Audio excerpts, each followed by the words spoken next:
Russian forces retreated from Lyman, a strategic city for its operations in the east, the Russian Defense Ministry said Saturday, just a day after Moscow's annexation of the region that's been declared illegal by the West. In connection with the creation of a threat of encirclement, Allied troops were withdrawn from the settlement of Krasny Lyman to more advantageous lines, the ministry said on Telegram, using the Russian name for the town of Lyman. Russian state media Russia 24 reported that the reason for Russia's withdrawal was because the enemy used both Western-made artillery and intelligence from North Atlantic alliance countries. The retreat marks Ukraine's most significant gain since its successful counter-offensive in the northeastern Kharkiv region last month. Russia's announcement comes just hours after Ukrainian forces said they had encircled Russian troops in the city, which is located in the Kramatorsk district of Donetsk. Ukrainian forces said earlier Saturday that they had entered Stavky, a village neighboring Lyman, according to Serhiy Cherevati, the military spokesperson for the eastern grouping of Ukrainian forces.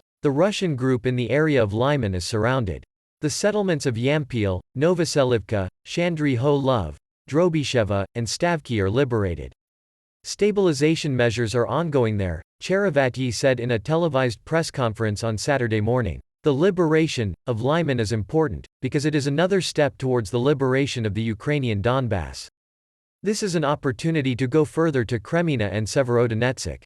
Therefore, in turn, it is psychologically very important, he said. Cherevati said the Ukrainian troops' actions are setting the tone to break the course of these hostilities. He added that there had been many killed and wounded, but could not provide any further details. The head of Luhansk Regional Military Administration Serhiy Haidai also revealed Saturday further details of the Lyman offensive, suggesting Russian forces had offered to retreat, but to no avail from the Ukrainian side. Occupiers asked their command for possibility to retreat, and they have been refused. Accordingly, they have two options. No, they actually have three options. Try to break through, surrender, or everyone there will die, Haidai said. There are several thousand of them. Yes, about 5,000. There is no exact number yet. 5,000 is still a colossal grouping. There has never been such a large group in the encirclement before. All routes for the supply of ammunition or the retreat of the group are all completely blocked, he added. Yuri Myzhygin, Ukrainian member of parliament and deputy head of the parliament's Committee on National Security, referenced the move into Stavky on Saturday by publishing a video on Telegram showing a Ukrainian tank moving up the road with a clear sign indicating the region of Stavky. CNN could not independently verify the original source or the date. A video posted on social media, and shared by President Volodymyr Zelensky's chief of staff, shows two Ukrainian soldiers standing on a military vehicle attaching the flag with tape to a large sign with the word, Lyman. We are unfurling our country's flag and planting it on our land. On Lyman, everything will be Ukraine, one of the soldiers says to the camera. The city now lies largely in ruins, without electricity, water or regular food supplies, according to Stanislav Zagruski, the Ukrainian police chief responsible for the area. Still, Mr. Zagruski said in an interview, the resumption of Ukrainian police patrols late on Saturday, hours after the Ukrainian army declared the city liberated and Russia's military conceded that it had retreated, underlined the absurdity of the Kremlin's grandiose ceremony a day earlier, declaring that the territory had been incorporated into Russia. We absolutely don't care what they say, what decrees they issue, what announcements they make, he said of the Kremlin authorities, deploring the conditions in which Russian troops had left residents of Lyman during the occupation.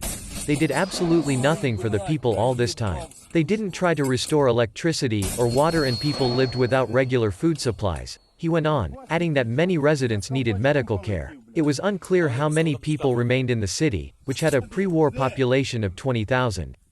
Much of Lyman lay in ruins from artillery strikes. Ukrainian commanders had initially thought that they would retake Lyman quickly, but Russia's military sent reinforcements. Fierce fighting ensued in dense forests and along the banks of the Siversky Donets River as Ukraine cut off the roads used to move troops and ammunition into the city. Ukrainian forces nearly completed an encirclement of Lyman, even as Mr. Putin claimed the region around the city as part of Russia on Friday. Thank you very much for watching.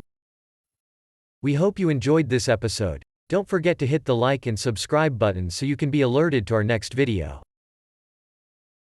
We'll see you again soon on Warzone.